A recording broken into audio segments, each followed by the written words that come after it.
And actually, I might go outside soon with Alex to shoot a video with him with that 6K maybe. So Okay. that's a good segue. Let's finally welcome Alex. He's been waiting in the lobby. Sure. Are we gonna bring Alex So from the streets? hey, Shapow. Hi guys. Hey, Hi. welcome. Hey. welcome. Thank you for Alex in having the me. streets. Thank you very much. Of course, I'm friends with Will, but I've been listening, watching the podcast for a long time since you guys have started. So I'm kind of a fan. Thank you, man. Arigato gozaimasu. Arigato. Thanks, man. Thank you for Thank you, having me. sir. Thank you, sir. We do have fans, people. We do have fans. We love it. Wow. It's been telling me when we stopped the podcast during the summer, the winter. It's been telling Yeah. me The season where are you break. guys? Yeah, the season break. Yeah. So, Alex, yeah, it's my first time meeting you, and I've been in your Instagram, and you are an awesome street photographer. Oh, and thank you. you have the ability to take pictures, secretly, privately in their faces, and they seem to.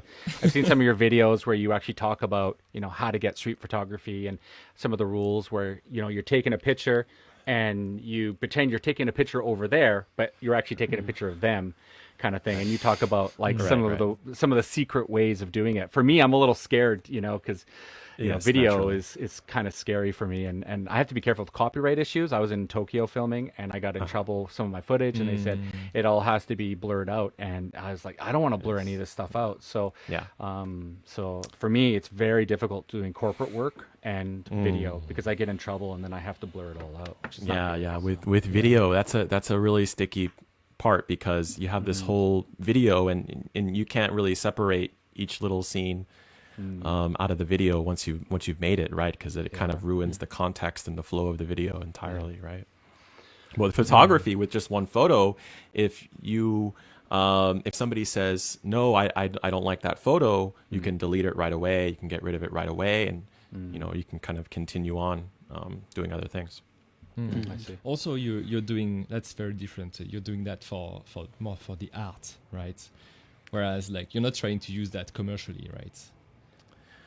Yeah, well, there's multiple reasons. I mean, there's many reasons why I do street photography. Yeah. I would say, I mean, there's personal reasons why I do street photography, but I do street photography. Another reason I do it is it's not for myself really, as you know, I actually feel a sense of obligation when I do street photography because I don't think that Fukuoka, the city that I'm in, that we're in, I don't think that Fukuoka is documented well enough from a historical standpoint about the city itself, the structure, the architecture, but the people especially, the fashion, the time that we're living in, right? So I do street photography for myself, first and foremost, but the real kind of meaning behind that is because I also feel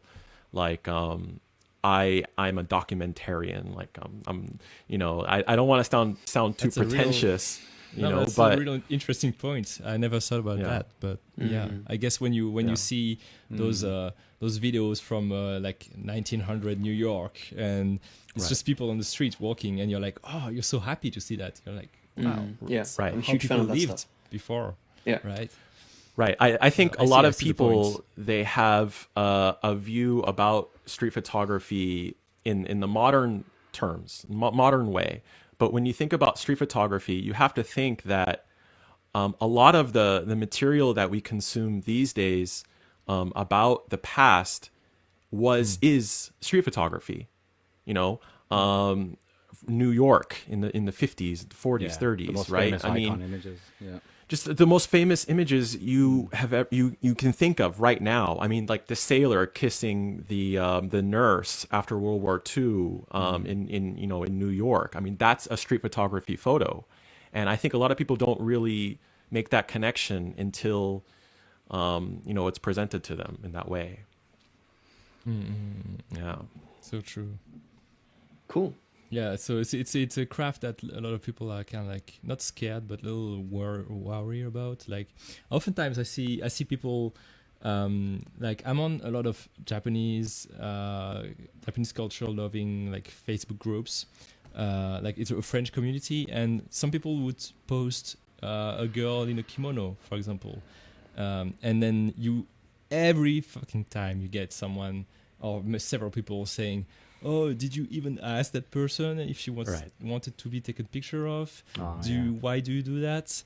And I think it comes from a place of ignorance about first of all, the law and the rights that you have taking pictures on the streets, right? So can you talk a little bit about that? Yeah, I want to hear it black and white. What are the laws of taking photos on people and publishing them? Because I think I've never brushed against this subject before. Right. So actually, Japan is one of the most, if not the most, liberal when it comes to street photography. Oh, really? Yes. Very cool. Yes, very, very liberal when it comes to the law. And the law is basically that if you're in a public space, you can take a photo of anything and anyone. And even, let's say, for example, you're standing on private property, but that private property is in a public space. Let's say there's one piece of the sidewalk that belongs to a department store. And then next to that is public sidewalk, right? But if you're standing in that private department store kind of sidewalk or pavement or whatever, right? And then you're shooting in that space, that's a public space still. It's visible from the public, right? So even though it's a private business and there's a private spot that you're standing in physically, you're able to see the public space. So it is actually completely legal. And I've had security guards come up to me and say, you can't take photos right here. This is private, where we're standing right now, and this is public, and you can walk over there and you can take a photo. And I have to then be careful with my words and not try to make them feel, like actually they don't know the law. Because I don't want to start a confrontation and these kind of. I don't want to be high key about what's legal and what's not, and I don't want to draw too much attention to myself, right? Yeah. I'm well intentioned, and so I just kind of okay, all right, okay, but not try to kind of fight people about things, Yeah. If somebody says, "Oh, did you take my photo?" and I say, "Oh, yeah." Or maybe not. Maybe I was taking a photo of something behind you, and you got into the photo. Oh, I'm sorry, and let me delete it for you. Can I see your photo? Oh, I'm in the photo. Okay, can you delete it, please? Okay, no problem. How often does it happen? Something like that. Honestly, like in a blue moon, once in a blue moon, or is it like once a month, like once a year? It depends how active I am. It depends how what I'm trying to document, what I'm trying to cover, what I'm trying to take photos of, right? But if I were to count, I would say just on one hand, how many times I've had somebody be upset, be like actually upset, bothered, visibly upset, but bothered. I wouldn't even say upset, because it never reaches that point with me where somebody is angry with me, because if somebody comes up to me and then they're curious, like did he take a photo of me? Am I wrong? And it's just me being I'm just being like out of my mind, and then they'll talk to me and did you take a photo of me? Oh yes, I did. Okay, here it is. I like this photo. And also what I do too to de-escalate this situation, somebody says to me, "Oh, you took my photo." "Oh yeah, I did take your photo. Look at it. Look, I love this. Wow, look how the lighting was, and it's perfect, and the building and be positive. Exactly. Yeah. And like, "Oh, I love your fashion. You are so Fukuoka." What people like to hear. You're so Fukuoka. Exactly. You're so Fukuoka. Alex, what you can do, there's a little trick. I do this with drones, and companies let me fly on their property sometimes because I with DJI, you can download the photos. So what I do is I say, look, I'll give you photos and videos after. So I transfer them with AirDrop over to the owner, and he's ecstatic because he's getting all these free images and videos. And they're not edited or anything. They're pretty shitty. But I'm giving them for free, right? And it's just cache copies inside, basically. So same thing with you. You could actually probably Wi-Fi in there, boom, bada bing, give the photo to them and say, hey, here's a couple of free photos here for you. And they're like, oh, thank you so much. So escalating it down, right? Don't make them angry. So, Yeah. Very cool. Yeah. So I wanna chime in a little bit here because raise your hand. I'm raising my hand. I think my internet connection was getting crappy at the moment I started speaking. So I mean, up until very recently I lived in Dubai, and Dubai is like the opposite of the law that you described just now in Japan. I have a friend who just came back from Dubai, and he was actually flown out there by a company. He's a street photographer, a famous street photographer friend of mine in Tokyo. He was flown out to Dubai, and his experience was so limiting. But go ahead. Yeah. So I mean, you've probably heard it from your friend then. But basically in Dubai, the law is so vague that you can get in trouble for any photo you take, basically. Like, you're not allowed to record any sound of anyone speaking in public. You're not allowed to take photos of anyone. And people have asked me, like, oh, you actually live in Dubai? Like, I haven't seen any vlogs or any videos of yours that you're actually in Dubai.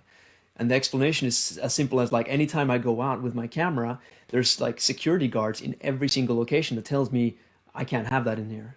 And that's a huge deal. And what bothers me about this is that it's so double-sided, because Dubai is like this Instagrammer's paradise, and everybody has their phones taking photos all the time. For some reason, this doesn't extend to people using their phones and taking stories and showing off their party lifestyle in Dubai. So it's very weird. It seems very to be hypocritical, is what it is. Hypocritical for sure. I mean, it seems to be very weighed against professionals. Phones are okay, but cameras are not okay. Yeah, as soon as you have a DSLR and I'm a it's professional. yeah, exactly. Yeah. So the law is super vague in that you could get in trouble for basically anything, and once you're in like Middle Eastern courts, your head's off, man. Like, there's nobody defending you there. So it's really scary for me. So that's my experience living there, and why I've never really done any proper videos in Dubai, like in public Dubai. Actually on that point, John, so for example, I'm Cuban American, right? Cool. Third generation Cuban American, right? And I have a lot of history in my family back in Cuba that I have never seen before because I've never visited before. And you know, Cuba's laws are changing, and you know, people do street photography in Cuba all the time. It's one of the most famous countries for street photography, you know, Havana. Nice. You know, of course you want to do it, but my street photography, I am very straightforward, and I get into a headspace sometimes where I am more aggressive, you know. On maybe other people's levels, I'm aggressive. In my opinion, I know some of the street photographers out there, and there's way more aggressive people than me. But anyways, the point is that I want to go and do street photography back in Cuba, for example, but I am a little bit afraid of doing that there because I don't want to be seen as this kind of American spy, I guess. Yeah, you got to be careful. Yeah. She's really popular for Canadians. All my Canadian friends are going down to Cuba. They just love it. The pictures they come back with are just amazing in Cuba. It's like 1950 in there, man. It's just all old buses and cars, and they've never gotten rid of all the old cars. They're still there. So it's just probably street photography paradise, you know? So nice. Relics, lots of relics. So I'm gonna make a note right now. Go to Cuba. I'm gonna have my post-it note in frame, so you know that I'm actually writing it down. Oh wow, is he actually writing it? Oh my god, he's going to Cuba after COVID. That's it. After COVID. Dang. Actually, Yeah. my first place I want to go to, I want to go to Mexico right away. I'm dying to go down there and do some fishing and just chill down there and take videos and stuff. So Oh, hey, But guys, I got a friend of mine, Tom Cormans, in the Oh, chat here. hello. Good guy. He does podcasts as well, actually, and videos too as well. what did he say? Good guy. pop his comment up. Oh, let's give him a little shout out there. I just. Tom. There he It's is. just a Tom. clap. Oh, it's just It's a clap. Hey, clappy clap, clap. I saw Welcome, a Tom. clap. Nice. Well, nice. so since we started talking about traveling globally, I guess I have a question that sort of naturally springs from that. Is Alex, when you travel, do you pay attention to local law a lot, or do you just go out there? Do you have the mindset of better ask for forgiveness than permission, or do you just, or do you like get the books and read up on the laws? So a little, a bit of both, right? I went to Korea year and a half ago, and Korea is a bit more strict, definitely. So I didn't try. I definitely wasn't as straightforward and aggressive. Never mind. I kind of was, but I'm not gonna lie. But I didn't take photos, like, for example, around, like, in, like, the train station and, like, the subway. You can't really do it there, but in Japan you can. So I knew about that law. And then, just overall, like, I don't know if you can take photos of police. I think you might be able to take photos of You police. gotta be careful that one, I'm sure. You got to be very careful. Especially North Korea. Military. Especially North Korea. Yeah, military. I took a photo of this this kind of army or Marines, a Korean military person walking through the streets, like, in his full uniform, with, like, his girlfriend or something. And they were shopping or something like that. And I just thought that, I mean, his uniform is awesome, right? And I took a photo, and then I realized later, like, oh my God, like, I probably shouldn't have done that. I have no idea about that. So I deleted it. In a nutshell, you're not really able to commercially sell these images, right? Because you don't have model release forms and whatnot. So as a street photographer, you're kind of a rogue shooter. You can't do anything with these photos. Like, you can Instagram them, but that's about it, really. Would that be a fair assessment? That's a great question. Yes. So there is a legal gray area, Right. when it comes to this, and Japan really keeps it that way on purpose, I think. Because there's TV stations that they go out and they shoot the environment, or there's photographers that they're out and they shoot the environment. And there's a lot of corporations that are involved, and then private entities that are involved, and then they don't want to be too restricted, and they want to be able to sell their materials, right? And they can't blur out everybody's faces. It's gonna ruin the marketing. It's gonna ruin the TV show. It's gonna ruin everything, right? If you have to be so conscious about all that kind of stuff. So there is a gray area. And bottom line, I guess, if you're big enough, you don't get in trouble. But if you're a small guy like me, then I gotta watch how rapid my photos are commercialized or not. So, for example, I will make a book of mine. I will make a street photography book. I want something physical, and I want to be able to smell it. It's not smell it. I want to be able to. I want to smell it too. I want to smell. I want to be able to. Who doesn't love smelling books? I'll do it all the time. I'd love to sell it, I'd love to be able to sell it, but I'm going to sell it in, like, small batches, and it's not going to be like I'm going to look for a publisher right away and, go for the big box or something. You won't be on Amazon You could Prime. even do like a print on demand thing. I think there are services that do that for books. So, like, anybody who orders it, they'll have a printed copy for them. Right. But let's say I get a sponsorship and I'm sponsored by Fujifilm or Leica or something like that.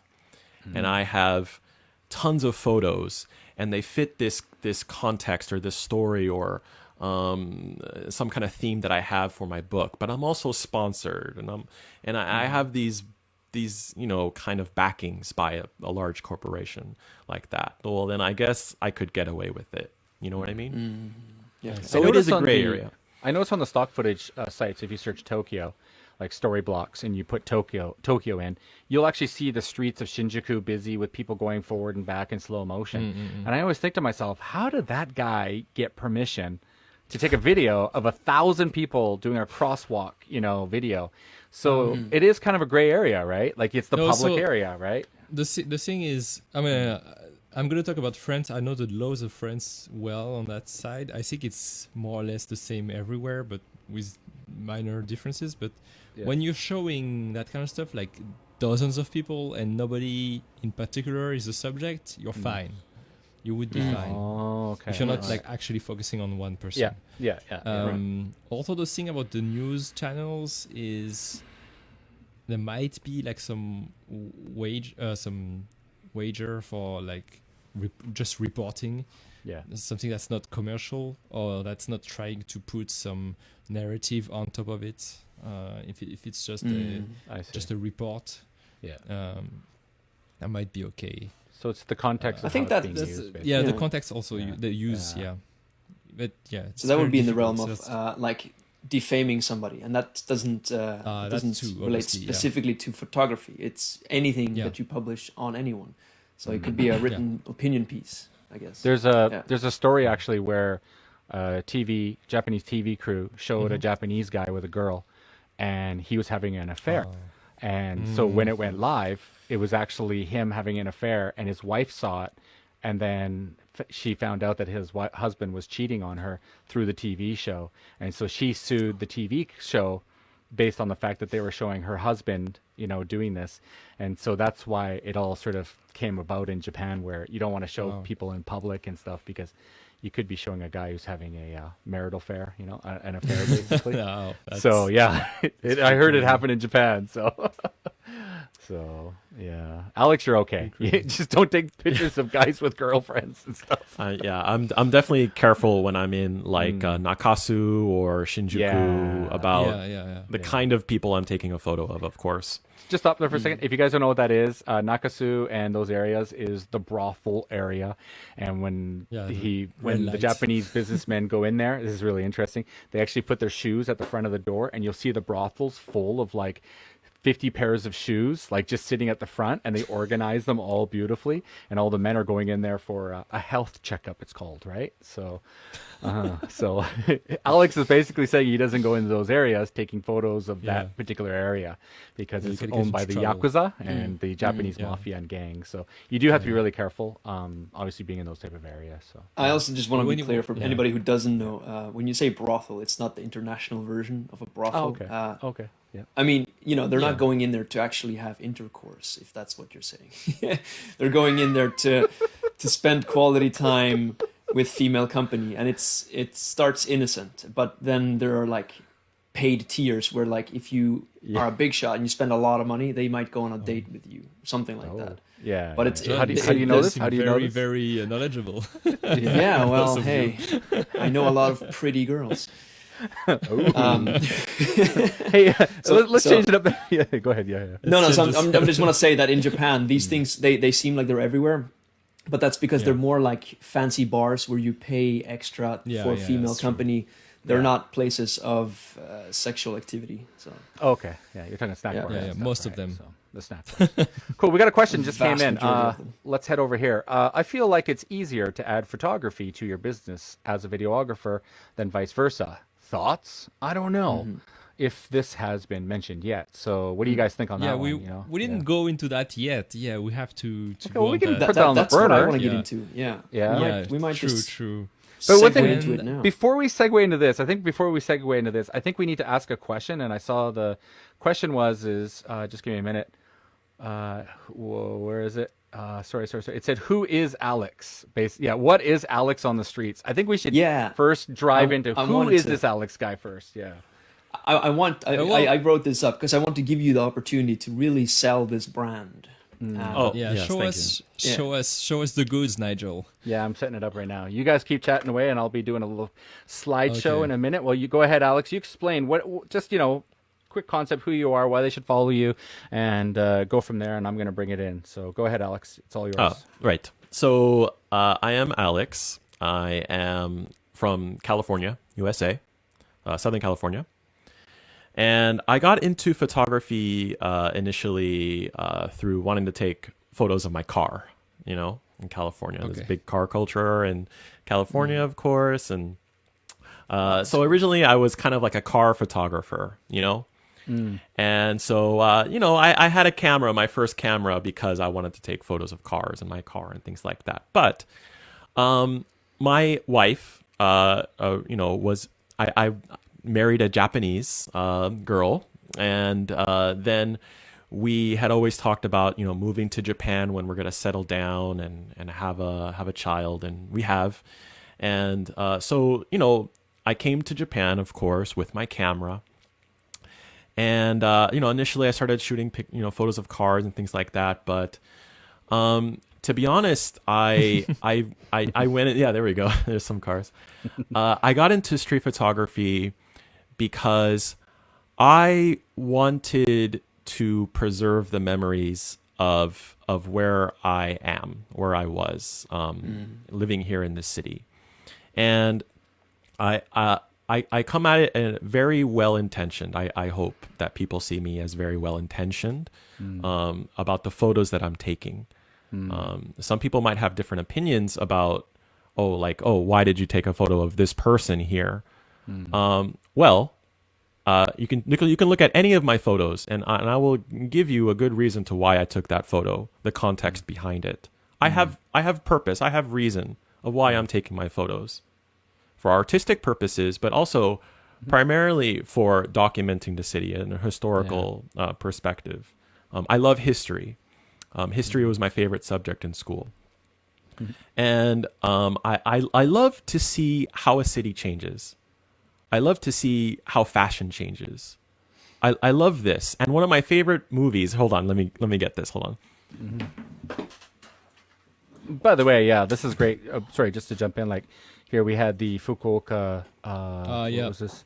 The BLM, the right? BLM, Black Lives Matter. Yes. I was Great. there too. He was documenting I was this. This is awesome, right? So yeah, this is really important for me to document. This is a protest in Fukuoka. It's very timely. It's very historical. That I felt obligated to do that. Yeah. And regardless, it was during just after the lockdown, I think, and everybody's really high tension about coronavirus still, and a lot of people angry that there was a Black Lives Matter protest in Fukuoka, and seeing it as really irresponsible. And I can see that, but it wasn't my job to be there as a supporter or an anti this or that. I was there primarily to document the day and the situation, and that was it. And of course, I don't like people being killed, on the street. So I'm definitely going to be there in that sense as well. But I love that picture. I love that one. Oh yeah, I got up so early for that. That's I had a to great drive pick, so man. far. That's a great oh pick. My god. But anyways, so my favorite movie is Back to the Future. And I have my little DeLorean here. By the way, I actually went to the same high school as Michael J. Fox and had the same drama teacher as Michael J. Fox. Ooh. And he's from Burnaby, where I'm from. And it's very common to see Michael J. Fox in Vancouver. So that's funny. That's awesome. That. Yeah, he's awesome. Yeah, he's a great guy. Super, super nice guy, man. Yeah. So you brought up your favorite movie. What's the context? So I really I have two stories actually. So also I lived in Japan previously. This isn't my first time living in Japan. I lived in Japan previously when my father was in the Navy, and I lived in Sasebo, Nagasaki. Oh yeah. And when I was there, I lived there, I worked there, not in the military. I was just working on the base and everything. I had a normal job. But I was in college and everything, but back then, cameras and smartphones, they weren't really that great or fun or interesting to me. So I didn't take photos. I didn't capture the environment. I didn't preserve the memories that I had for over 2 years. I was there in Sasebo, Nagasaki, and I didn't take enough photos. And so when I went back to California, and I missed Japan so much, and I regretted so much so often I didn't take enough photos, and I didn't take enough. So now that I'm living here, it's kind of like my revenge on on Sasebo. Yeah, on Japan, and it's just like okay, now this time I'm gonna do it right, and I'm gonna save as much as I can for me and for others. Cool. So that is Alex on the streets, and we saw lots of your photos as we were scrolling through. And well done. Yeah, I think it's really cool how some of the people actually look at the camera and they actually pose. I think that's really neat. They're not afraid to, hey, I'm going to take a quick picture of you. Oh, yeah, sure. Go for it. So obviously you know what you're doing. Experience Sorry, I was going to say, I had that experience in China. I was there right before COVID went global. I know, crazy. I was there for Chinese New Year, and so I was walking around with my camera in Guangzhou, and almost everyone there, they posed for the camera, and it was so surprising to me. I thought it was so great. So I have a video where I review a lens, Kamlan 50mm, and I just had so many shots. Yeah, I had so many shots where I'm just like filming people in China, and they're just like posing for it, and I'm like, oh, that's cool. great. That's cool. And like this one lady, she's like, oh, look, camera, and she took her little girl, and she's like, look, That's cool. So at very least different in that from America. one city, Yeah, for sure. America. And at least that one city in China, I mean, they were thrilled. They were thrilled That's to so just cool. be cool in a photo. And I got that a little bit in Japan, but I've never been much into photography in general. So yeah, so I bet you get that a lot when you're in Japan. Yeah, Tom just put a comment, a peace sign, Alex's favorite pose. Because the peace sign of death. Everybody's because people do love. It depends where you are, location, depends the time of the day, the weather, things like that. But people do love getting their photo taken, and I also I enjoy making people feel positive, feel good about themselves. That like this guy chose to take a photo of me. That makes me feel great. And so many people walk away from me interacting with them with so much of a better day. I know this for a fact because then I get messages later, and I can I see the photo, and thank you so much, and wow, and can you do it again for me, and I'm gonna let you know when I'm out next time, and this and that, and like I get so many good positive experiences. So people love getting their photo taken here. So much that everyone wants to throw the peace sign up, and that annoys me sometimes. Yeah, I hate my kids are not allowed to do peace. I hit my kids on the head. Don't do that shit around me. It has to be the thumbs up, baby. So, to grow your business and who you are and your persona of what you do. Do you get them to jump over to your Instagram so you're growing your following at the same time? It's like, hey, I'll if you give me permission, or if you don't mind, I'll upload that photo of you, and then you can tag me and you can share it. And every time, you're getting more people. So your Instagram must be really busy because you're just getting new content every day, right? So yeah, exactly. Just as you said. I mean, there's plenty of people that follow me internationally, but there's plenty of people that follow me here within the city, within the country. And it's through all these small interactions that I'm able to grow in that way too as well. And and not everybody knows that I do YouTube as well. And and I try to keep that kind of lower key, because there is this gray area with street photography, right? And there's plenty of street photographers on YouTube these days. But so I always just try to tell people, look, I'm well intentioned. This is what I'm doing. This is why I'm doing it. And then I think 10 times out of 10, people understand. I've never had anyone just be like, I don't understand. I don't agree. Nobody ever, zero people have ever like just flat out told me I'm not doing something I'm supposed to be doing. That's cool. I think a lot of people have this visceral imagination of like being rejected when you take a photo in the streets. Like the guy will just walk up to you and slap the camera out of your hands and just like put the finger in your face and like, Right. But that doesn't ever happen. That's like a movie thing. Yeah. Well, it's I've people's had imaginations. There's two times. Oh, Nigel, you cut off right here. Nigel, you muted yourself. Nigel, what's happening with Nigel? Did he hit a plug? Nigel, we can't hear you. Nigel, we can't hear you. It's going off. Stop talking, Nigel. We can't hear you. Oh, he's Bye-bye. reconnecting. But I think on that point, yeah, like it also depends on the location where you're at. Like I'm not gonna go back home to LA and go to like Skid Row or Compton, or like I'm not gonna go to a dangerous area and do street photography. So I'm not from that area. I don't know anybody there, right? I don't have, I might be like well intentioned, like, hey, I really want to preserve the memory of this ghetto. Like, you know, no, F off, right? Like, you're not from here. I don't know you, right? Yeah, so I think people's imaginations get a little bit wild when they think about, if should I go out and do street photography? Oh, somebody's gonna break my camera. Somebody's gonna take my camera and they're gonna throw it on the street and they're gonna break it. And you know, just one step at a time. You know, go out and just kind of warm up. Hold your camera. You don't even have to like take any pictures. You know, just get used to the concept of you having a camera out on the street. Take a picture of a building or something like that. You build up your threshold, right? And then eventually you do what I'm doing, and yeah. Oh, man, you're almost making me want to go and I've been You following should. Alex. You should. Like Why not? We've done that. I will. Yeah.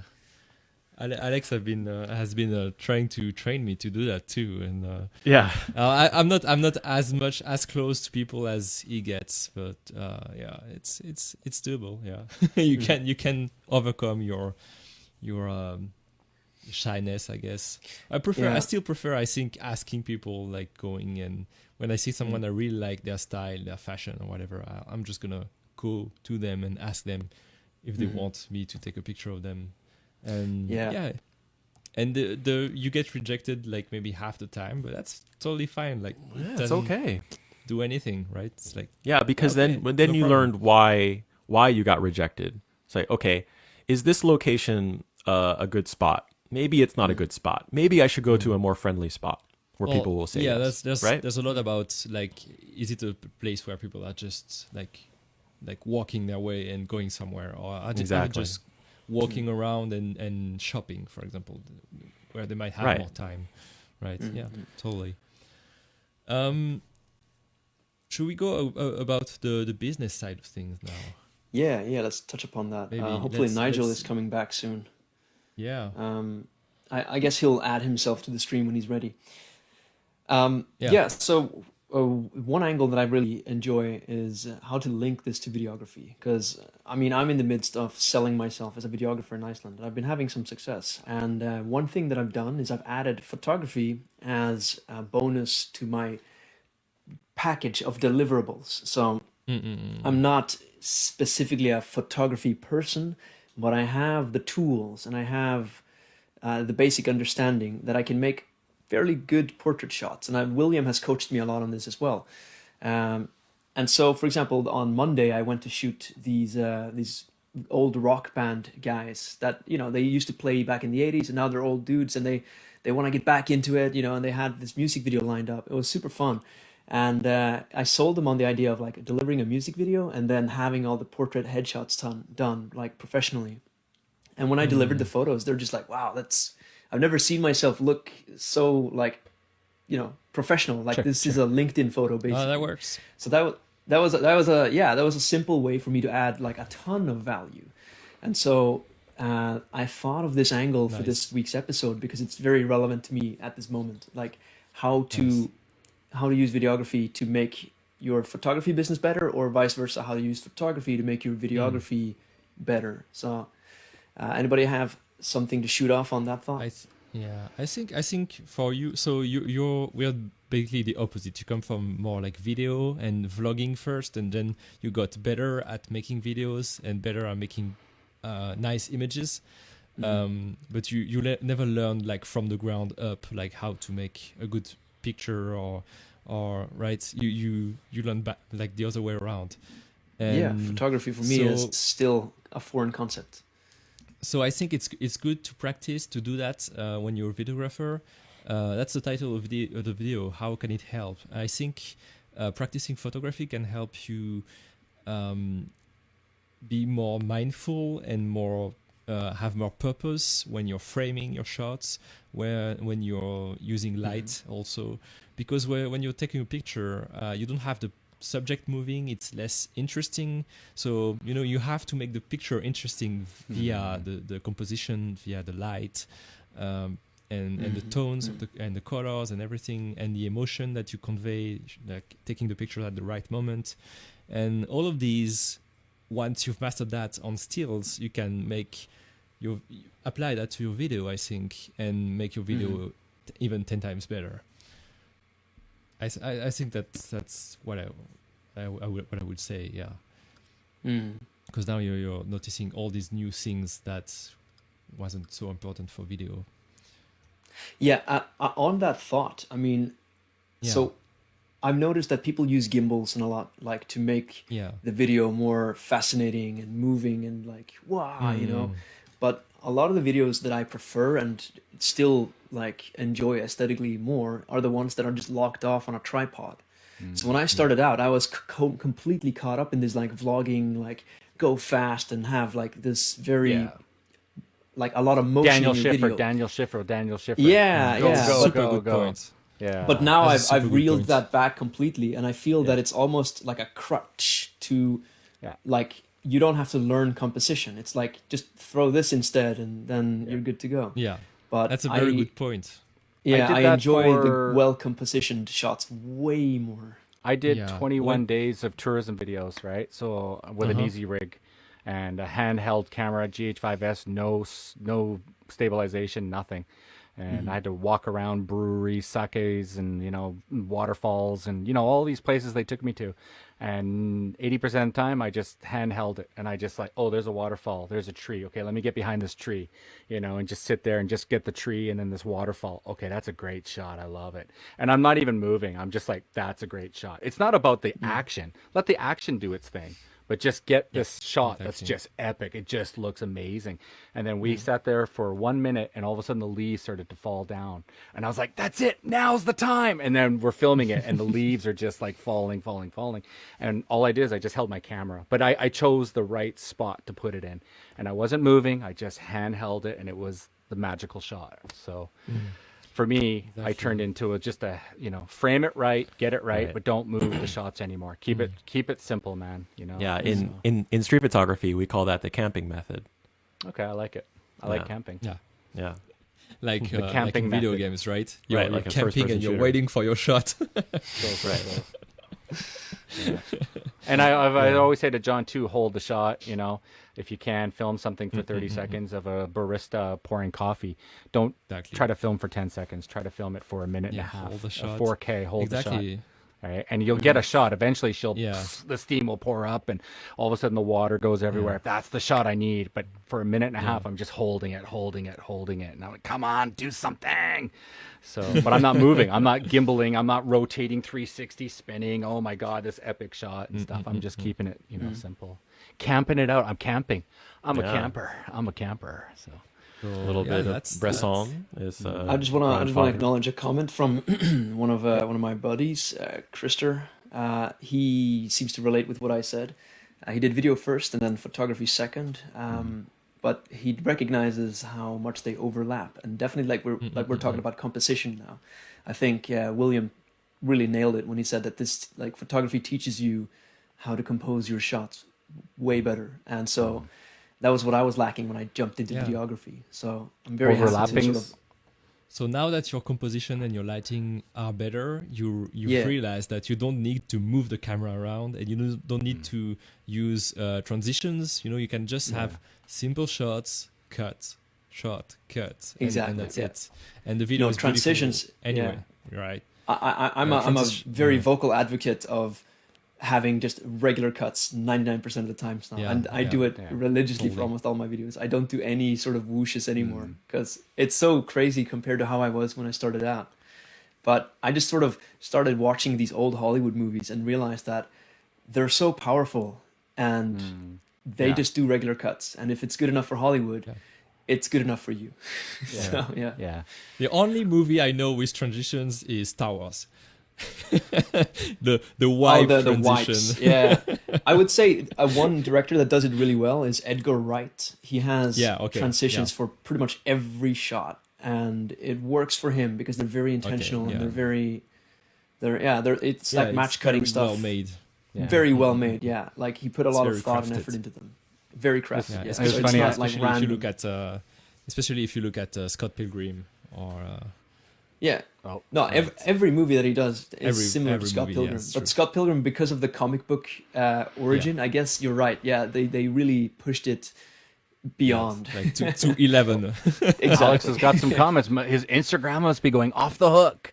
He's on the Film Nation. He's on the Film Nation. Guys, It's fun- on that point, let me show you. Can you guys see this? Yeah, your autofocus yeah. kicked in. Oh yeah. Oh wow. There we go. Yeah, I so know that so scene. that's a scene from The Shining, right? Yeah. Yeah. the most And And that famous is icon. that's just one, static shot, right? No movement, except for the subjects coming to the scene, right? And that is just like so powerful. How if you just have that right framing, right?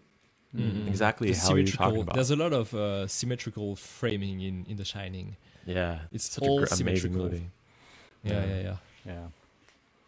It's true. Yeah, it's crazy. Yeah, it's unbelievable. the It's funny. point. I just had actually someone show me a video from where was it? Shimanami. It's a local area, and my video is being submitted, and then they had a previous YouTube channel of all the videos, and it was from 2 years ago, and everything was hyper warped.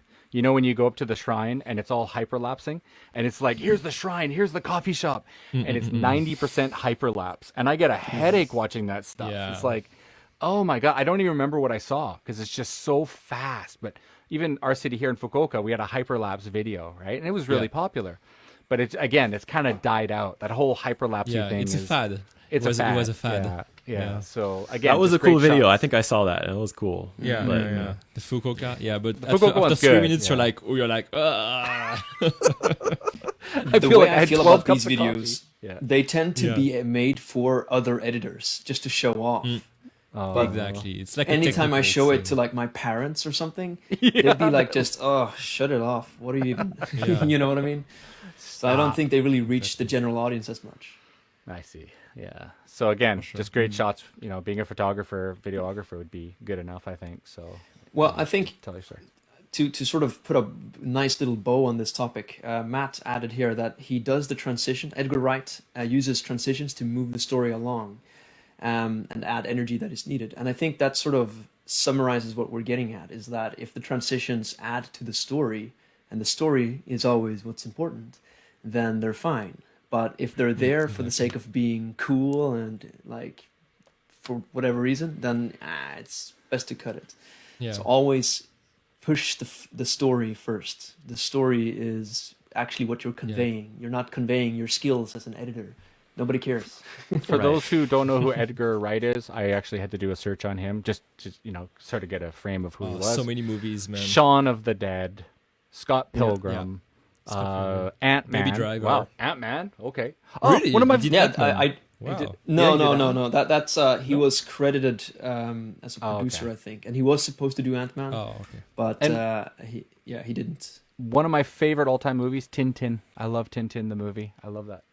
So in case you guys never saw that, but Yeah, no, Edgar Wright. Edgar Wright is And- one of the And greats. Baby Driver is amazing. Like It's the insane. way he edits on the music, it's just damn. It's My so most good. popular Baby YouTube video Driver. is where I talk about Baby Driver, and I just mention a simple little thing that he does, and that video just gets thousands of views every month. It's I crazy. like that video.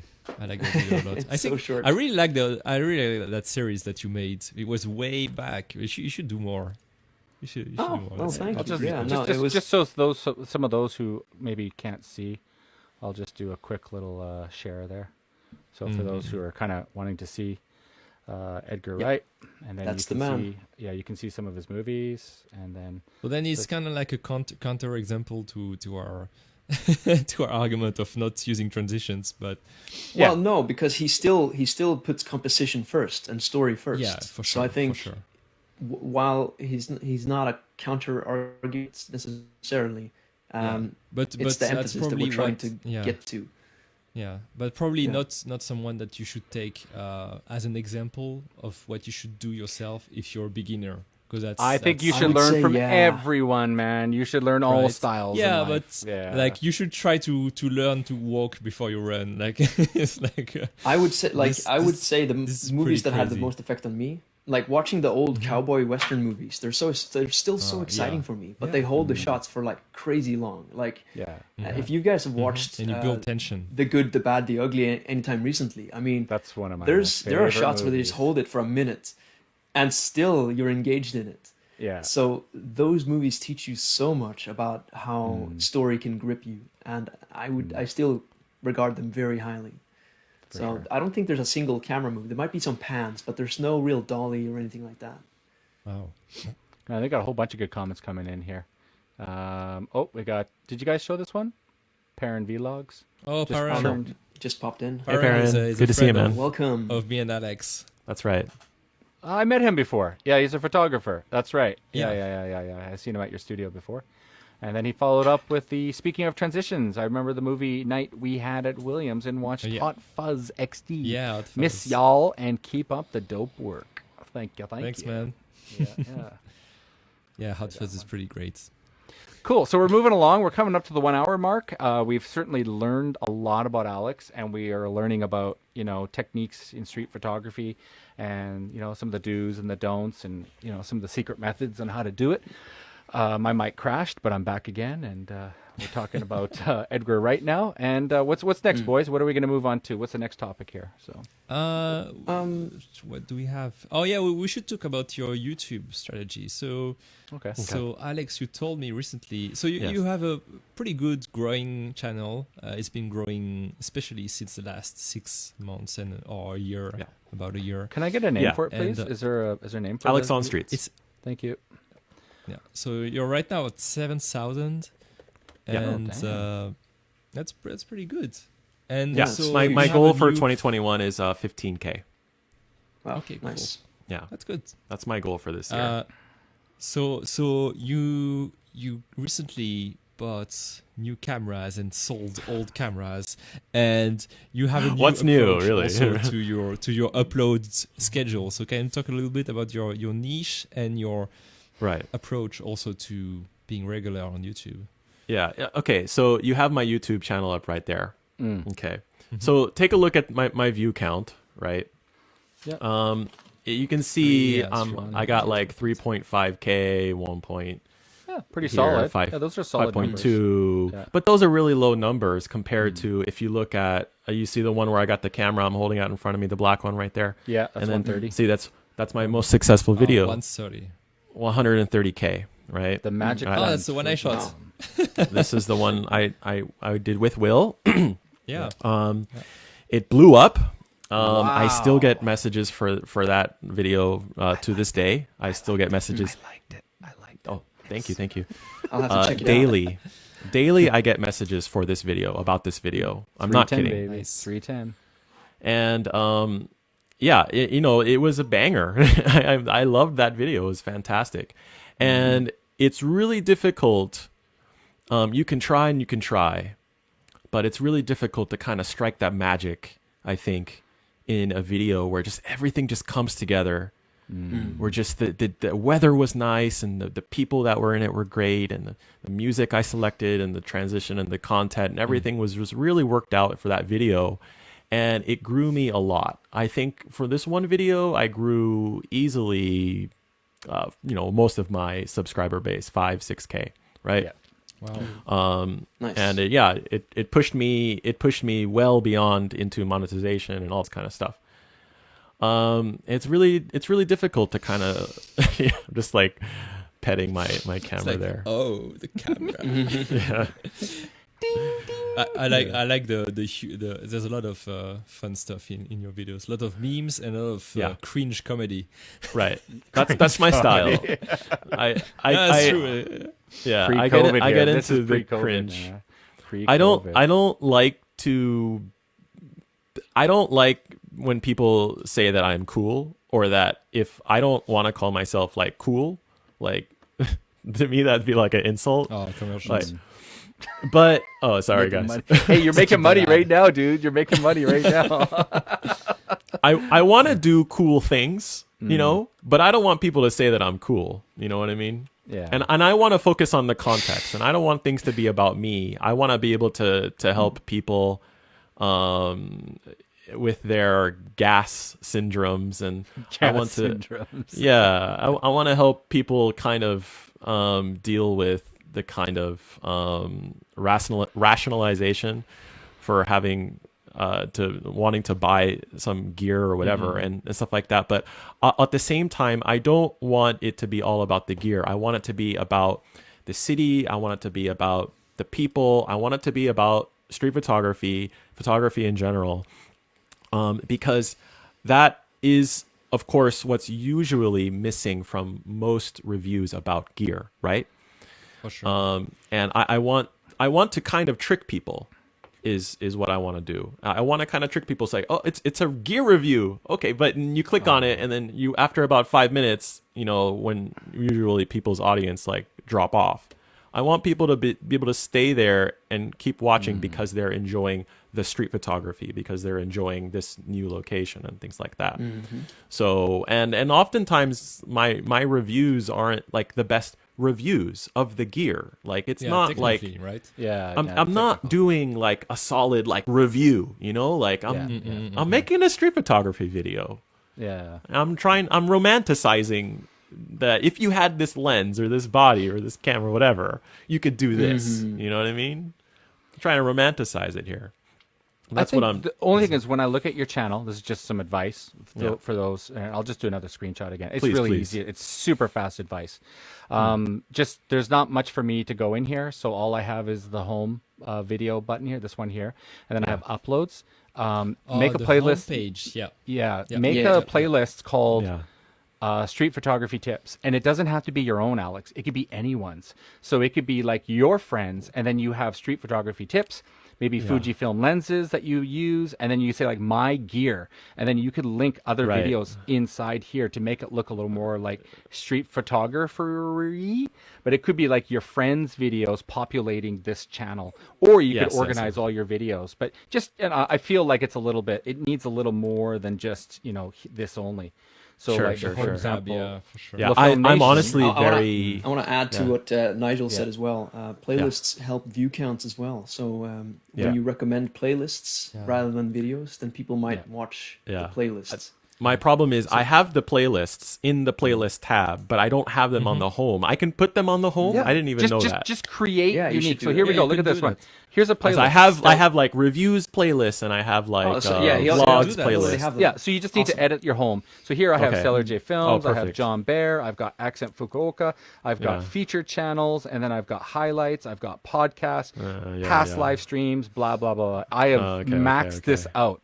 See what I've done? I gotta refresh that. I gotta do better on that. Just make it look a little more jazzy, and people might feel a little more like, wow, this guy's pretty official. Wow, this guy's pretty dope. Sure. Gives a little more oomph, a little more oomph. So oh my god, I don't like editing videos, and I don't like. I am a photographer first, naturally, and I'm a videographer second, and like a YouTuber like third and fourth or ninth. And it's like I get so impatient with editing videos and things like this, and it's something that I'm learning. I'm trying to get better at. I'm trying to find ways to make it fun for me and this and that. But at the end of the day, I'm not as passionate about like just editing the videos as I am about just purely shooting, just going out and shooting. Yeah, for sure. I wish I could just hire somebody to just edit all my videos. When I get big enough, I swear I'm just gonna be like, definitely you will. Here's what I shot, just go and edit it for me. This is how I want it, and just go at it and find somebody who like gets me, who understands me, who can do all that stuff for me in the future. I'm doing an instruction mountaineer video right now, and 8 hours on editing today of doing the intro script voiceover. We're doing the voiceovers for everything else, and man, it takes so much work to get these videos out. It's just insane. I love you photographers. Oh, I just have to put a couple LUTs on and a couple color adjustments, I'm done for the day. I'm like dealing with scripts in English and translating and stuff. It's so much. Yeah, in work. photography, you could edit like 200 photos in 3 hours. You know, I'm gonna like, batch it. I'm just gonna batch it. Yeah, I'm you just batch edit. Just batch 200 photos. Or not edit at all. You have a film Just, profile straight or off. like a color profile. You shoot JPEG even, and you say, I don't want to edit. I'll shoot JPEG. I'll shoot my own Bastard. You color bastard. profile. I get home, pop those JPEGs in, upload, boom. You know what I mean? I like that too. But usually I edit raw, you know. Yeah. But I don't like to overly edit my photos, and you have to be careful because there's a very thin line between editing your photo to make yourself and your editing skills look cool versus the context of the photo, and you don't want to take away from that, right? Yeah. Anyways. Yeah, I was hanging out with a tour guide yesterday. He came over to show off his new Canon camera. He just bought the 5D Mark IV and a very pricey lens. And anyway, so we were looking at that, and he was telling stories about how every time he does a Northern Lights tour in Iceland, he has to start the tour with a disclaimer that Northern Lights don't look like that in real life. Because people watch these photos they're shot with long exposure, and like, for example, my girlfriend, she posted one of those photos recently on her Instagram where we're inside like this bubble hotel and the aurora is just insane. But that was like a really long exposure shot with like saturations cranked to the maximum. It's like, it's really not that amazing. Like, it's amazing in real life, but it's not like that in real life. Like, it never can be. And so he expressed to me that he doesn't like editing whatsoever. He just wants to edit in camera and then call it a day. And I respect him that's for very that. controversial. I can just tell the Wow, two yeah, photographers just got into the I don't agree They mode. got I can just tell right away. I can tell. No. I was gonna ask. So if it's long exposure, does that mean that the waviness of the aurora, like, is it moving around and actually it's more thin, or is it more?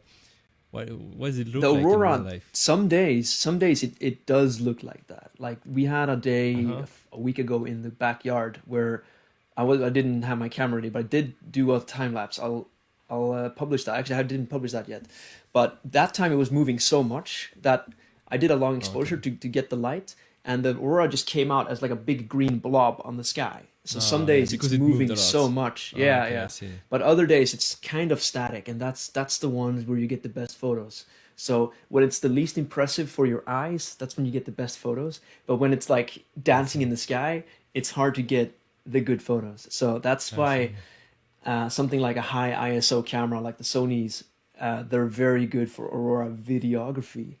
And I've seen some people do that recently in Iceland, and that's huge. Right there. That's not the one. If you go to her, maybe if you scroll down, I'll have some more. Okay. Yeah, I'm just going through what I saw here, man. But But now it's too far down. Yeah, never too mind. far down. Yeah. The point is that Northern Lights in photos, they never really look that impressive in real life. Can you just put some lights up and light it up? Put a couple of 120Ds. Can't you just put a couple lights up there? Problem solved, baby. Yeah. But anyway, so get back to my points. The tour guide, having to explain to people and curtail their expectations beforehand is a very important part of his job. So when it comes to editing, it can be controversial for sure. So I kind of like Peter McKinnon videos. Watch Peter McKinnon. Yeah. No, he's horrible. definitely The on stuff he does. He's awful. the opposite. He's not awful, but he's on the opposite end of the spectrum for sure. Yeah. In terms of like your preference for editing. So yeah, it depends what kind of photography. I spend hours on a single image. sure. So Tom. Yeah, there's obviously no Yeah. one Me too. answer to this. Yeah. For sure, me too. Like especially makeup photography, like fashion portraits, etc. Like I've spent like 6 hours editing skin. Yeah. Yeah. On one photo. With video, I just basically copy the same color LUT style, and then I just copy paste. I just put it in the same one, and then when I look at it, I just check the levels and all the other stuff, and I just see, okay, maybe I should tone that down. Maybe I should up that up a bit. Maybe I should, tone down this LUT just a little bit. It's a little strange because you're using drone footage and regular footage, so there's huge differences between the two cameras sometimes. So As a video side, it's a little bit different, but because you have to tweak the images pretty hard in video. Yeah. So. Just shoot in black and white. Oh yeah, the customer's gonna love that. Oh yeah, the beautiful fall natural colors in black and white. Not really gonna flow for the customer, I think. So, can I switch it up, guys? Because Will knows what I'm doing with my YouTube channel right now, the strategy that I'm going for, right? And he said that John would have beef with what I'm doing, or my strategy. Beef, nice beef. Yeah, beef. Yeah, maybe not beef. I don't know. or I think very a different strategy. Very opposites. Yeah. Swing it. Sure. I want to hear. I've been doing YouTube for 10 years, so I want to hear. No Okay. idea. Yeah.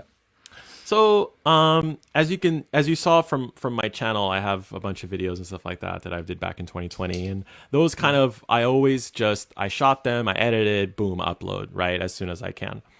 But for this year, for this strategy, what I decided to do is to shoot as many videos as I can, and edit them and keep them in a backlog, and then just have them saved up. I have 6 or 7 videos that I have right now in my backlog that's just waiting to be just uploaded on a weekly basis. And I'm going to upload them on a weekly basis and just kind of have that kind of consistency for my audience and for like a growing audience, and for the algorithm, of course, and some people may say that that algorithm, it has a mind of its own, and that doesn't really matter, how often you upload, but a lot of people are saying it does matter. So I don't know what the truth is. Matters, yeah. So I have like 6-7 videos that are sitting on the burner that I'm gonna upload on a weekly basis. I'm keep making videos, and I'm gonna launch them all. Have like 2-3 months worth of videos content while I'm making more videos. Kind of like a good like kickstart for me. You're going to drip feed it, basically. You're going to drip feed the content. Yeah. So what do you think? Is that wrong, or is that interesting idea? Is that okay? Can I do that? Is it going to work? No, I think that's great. I don't know why William would think I have beef with that. No, okay. No, because I'm a fan of beef, but yeah. Yeah. He's putting words in my mouth. He's in recoil back beef, there. But you would, John, you're more like shooting and editing as fast as you can and just dropping it. No, and when not trying to make it perfect, right? Exactly. What Alex said about not liking editing, I felt that come back when you were talking about your strategy, and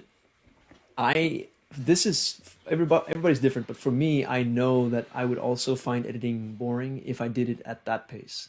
Because for me, editing is fun when I do it as soon as possible. It's the tedious effort of having to go back to old footage and figuring out what you had in mind while you were shooting it.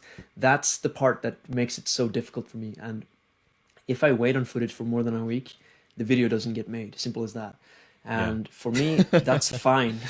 Like I'll use my backlog footage for like some sort of voiceover thing in the future, and I've done that many times. But my best videos, the ones that are more alive and have more energy, are the ones that I made in the span of a week, or in a span of a day even. Like a lot of the ones that I made it in one day, and they've been my most popular videos. And I also had the most fun making them. So for me, I like your strategy, but at the same time,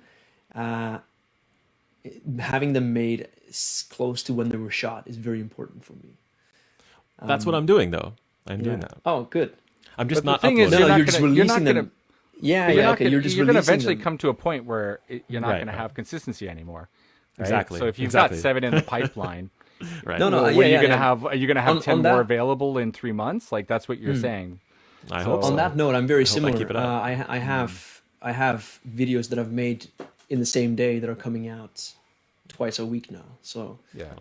yeah. But you wouldn't guess do it we're on a similar. camera review. It wouldn't be like, oh, the brand new Blackmagic, 6K, Has to be- and then has release to it be like timely, 3 months right? later. That doesn't make Yeah, any sense. well, that's So- why I don't do But those. if it's street I don't do the photography, gas fueled. you do the reviews. gas videos. You do them sometimes. Not You do not the some of- focal ones. I'll be like, hey, I found this lens in my mom's garage, yeah, and now I'm gonna test it out with the Blackmagic. Like that's If you do a it's product nothing that I review, just bought. if you do a product review when it first comes out, you can get between 10 and 50,000 views, pretty much. yeah. If you hit it right. Yeah. Like you can do really well. But But if you're going to do like a how-to tip on blah, blah, blah, then it might take 3 months. But then 3 months later, you're going to get a shitload of views down the road as people, people find you more and more and more. So, and they'll subscribe. I kind of disagree with the whole Mm. making product review videos while the gear is hot, because I think at the same time you're competing with all these giant channels, and I think as small channels, I mean, I'm just crawling above 3,200 or something subs. The videos that I make, they tend to focus on like older gear, and that's somehow how I found it to be useful. If I were to make like Pocket 6K Pro video, then I would still be competing with all the big shots. So it would be, I don't know. I'm not sure if I would bother doing that, because why? But well, you don't have the camera said, though, too. You don't have the camera. That's another thing. No, that's what I'm saying. Like I would go through the effort of buying it and then being stressed to make the video, and then it's a. Well, what if Blackmagic gave you the camera and Blackmagic said, "Oh, John, we love your content.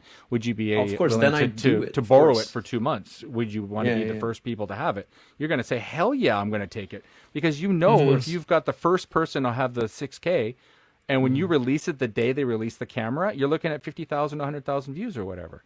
And that's new people to your channel. So that's how these YouTubers are doing it. They're getting the product for free to review it before right on product launch day, right? DJI is famous for that. You need to be big enough for that to happen in the first place. So it's a chicken and egg problem. And so once you're at that stage, you don't have that problem that I'm referring to, where you're competing with the big guys. By that time, you will be one of the big guys. So it's a non-issue for me.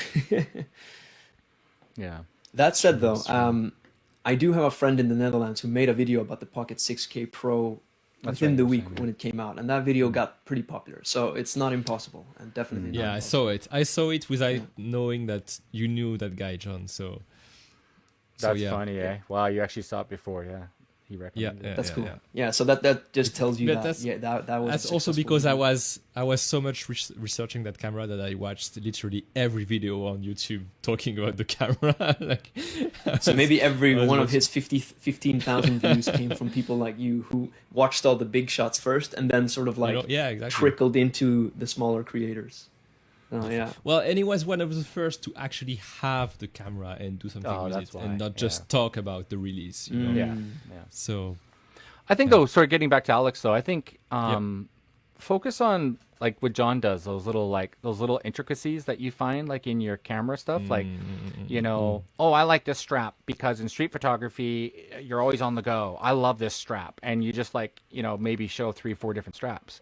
And just do a video on straps on your neck. That's just, those little videos can do so well for you. And I did gardening videos for 3 years, and I was doing the weirdest gardening videos. I was in my backyard all the time doing garden videos. Some of my videos got 300,000 views, right? So, I mean, it's me in the backyard making potatoes, and just shitloads of views. So I'm just saying, if you make these DIY, you doing your little things that are important to you, somebody's going to find it interesting. They're going to love it. Well, I was going to say, first of all, Alex is doing that. You found your niche doing street photography in Fukuoka. And again, you have a larger channel by a considerable margin. So I don't want to be somebody pushing advice, because I don't know your situation. No, I love advice from everyone. I'm learning from you a lot. Yeah. Actually. Well, thank you. But just because I have a certain number, next to my name, it doesn't really matter so much. I think there's so many great creators. I have one friend who I'm doing a collab with. I did a collab with, coming on my next review of this camera here, the Ricoh GR3. Nice. And speaking of doing reviews on older equipment, this is like a 2021 review of this camera that's like a year and a half old at this point. But anyways, that's a great way to name your video. 2021 review of X. Exactly. I've done that. People do that. Yeah. And there's firmware updates, so it's still relevant in 2021. Exactly. And then there's been firmware updates, so it's a really relevant review. I find that a lot of reviews for gear and equipment, there's been firmware updates, and it's not like they say it is anymore. You know what I mean? It's better now for a lot of things. But anyways, what was my point? My point was that I appreciate the advice, because I have a friend of mine who's doing a collab on that video, and he only has like 2K subs, but this guy is killing it. His videos are amazing. He's a street photographer and you know, great videography too as well. And I mean, like, yeah, it's just a number, right? He's What's his name? Let's give him a shout out. Oh, Ivan Street. Ivan on the street. I'm going looking for it now. Okay. UN. IVUN. I think it's IVUN. Ivan on the street. Yeah, Ivan dot Street on Instagram, and then on YouTube, Ivan Street. Find him. Sure. Is it fair to assume that if we search this, we could find him? Ivan Chow. Sorry. IVANCHOW,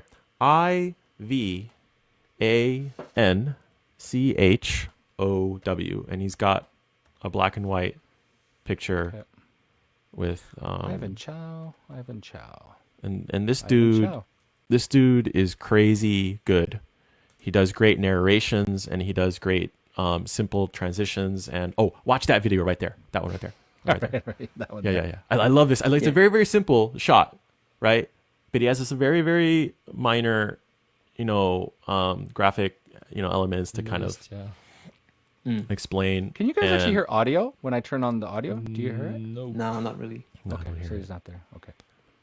But I guess for our viewers, this is something that you can check out once we finish our stream. There you go. He's from Hong Kong, and actually he just what the moved hell's wrong with my to. screen? This guy actually that video, just moved. it looks awesome. So I can't wait to watch it. Cool. Yeah. So I actually he just moved to Toronto. He's from Hong Kong, but he moved to Toronto. Toronto. You got to say it right. It's Toronto. Tirana. We don't say Toronto. We say Toronto. So You're from Tirana. Toronto. And it's Vancouver. Vancouver. That's smart. Honk. No, Hong Kong, Vancouver. Vancouver. Smart one. Yeah. Well, 1.5 million Chinese in Vancouver, right? So Right. What do you expect? Okay. Well, anyway, I'll keep my eye out for that collab video. I'm sure it's going to be pretty awesome. Cool. Yeah, it's awesome. It's actually like so many collaborations that in that one video, like actually like 4 collabs in one video, and it's like collab inception, and it's kind of a joke how I'm doing it. So that's my thing about 2021 is doing collaborations with other YouTubers from outside of Japan, from inside of Japan. That's my big thing this year. I feel like to grow on YouTube these days, you have to collaborate with others. No matter they're big or small or whatever, it proves that you are someone who's personable, that you can be someone that's relatable, that you're good to work with other people and talk with other people and have fun and be social and not just sit in your room and review the one thing. And those things are cool too, but check your email. There should be a message from YouTube. There was one just 2 weeks ago. And they have parties for YouTubers in Fukuoka who have over 1,000 subscribers.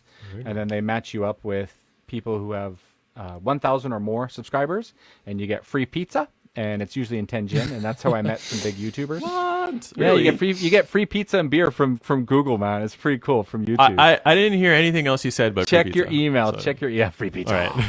And so that's how I met a guy who now has 500,000 subscribers for fishing. Beautiful. And we've done fishing collab videos and stuff. And so I recommend beautiful. Check your email. You'd be surprised. There's some collab party videos and stuff like that from YouTube. So. Cool. Mm-hmm. I'm gonna do. You heard that first here, LFN. There you go. Check your emails, boys. 1,000 subscribers or more. So, John, did you get yours? No. Okay. My channel is all over the place. I don't even know what locale YouTube thinks I am in. I'm not even sure if they officially realize that I'm in Iceland now. They do. They ping your phone. That's how they know where you are. So your phone is the way that Google knows where you are all the time. That's why when you go to your maps, it shows that you're in Iceland in your Google Chrome on your desktop. It's because they ping your phone, and they use your phone as access to where you are. So cool. Yep. I'm gonna have to wrap it up. So you guys can keep going if you want to. No, I think we should probably end it here. This has been epically long. We should wrap it up probably. Yeah. But, wow. This to has summarize been everything we've gone into. Yeah, go ahead, John. Well, summarize that one. I'll do my you're not doing best. that. I mean, I've been taking some notes here. That's a lot.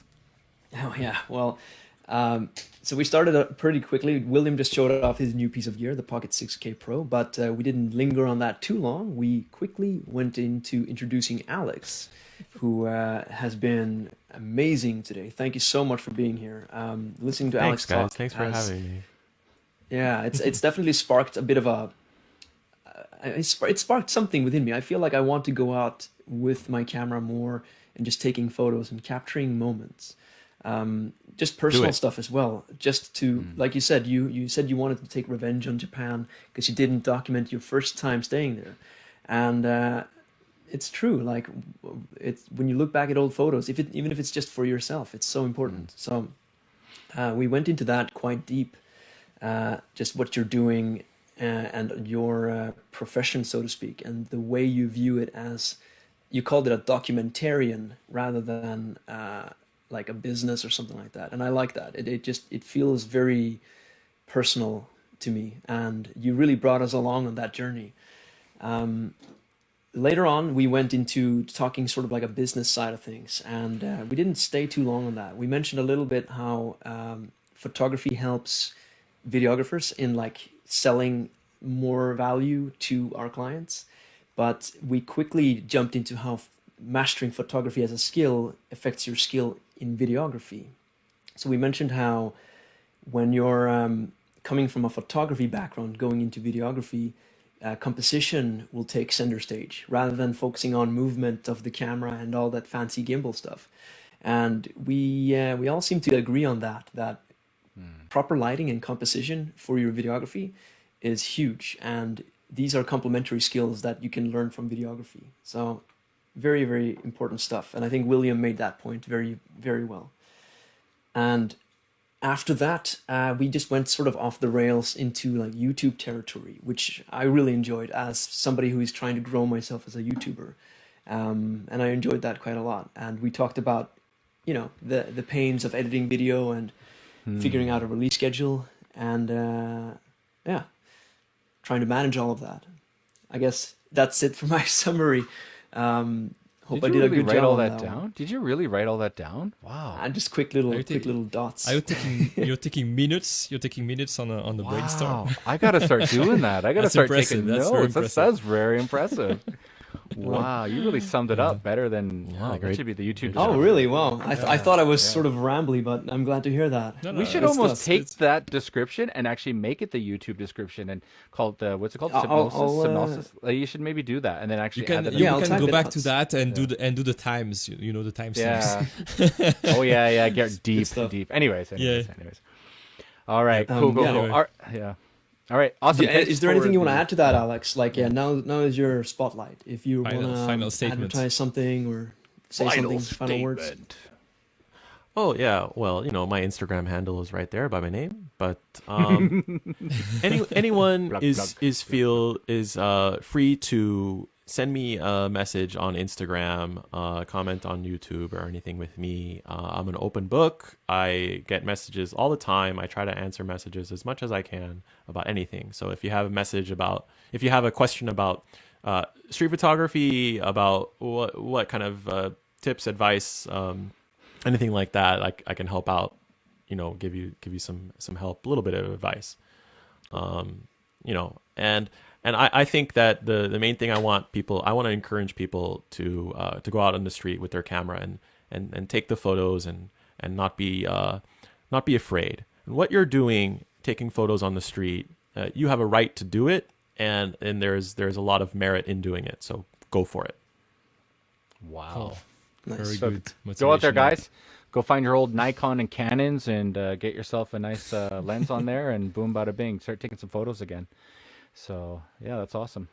All right, guys. So that's a really long episode tonight. I think we nailed it. Almost 90 minutes. It's a record here. So that's our longest episode overall. That's our our personal best. So yeah, that was good stuff. Next week. Super enjoyed it. Yeah, it was really good. Yeah, Definitely. Too. Very good to have Alex on here tonight. Thank you very much, William, for inviting him. And I think maybe we should have another guest next week. I love the idea of guests. I think it's it adds new blood, new influx of information for us, because there's only so much we can talk about, but other people coming in really helps us learn something new that we don't know. So I think it's great. If you guys are interested, hit us up, DM us. You know where to find us. And if you guys want to be on the show, we will interview you. Make sure your audio is crispy clean. And we did check Alex's audio, and it was super spicy. So, Thanks, guys. Good job. Your Yeti's, your blue Yeti. That was advice from Will. Will told me to get the blue Yeti here. So. Which I got from John. Hey, man, I wish I had my blue Yeti now. Such a nice one. Yeah, awesome. Yeah. All right, guys. So that's it. Good That's stuff. our show. Thanks for watching the Film Nation. We'll be back next week, 8 o'clock as usual. And as always, guys, peace. See you next week. Peace. Have a good one.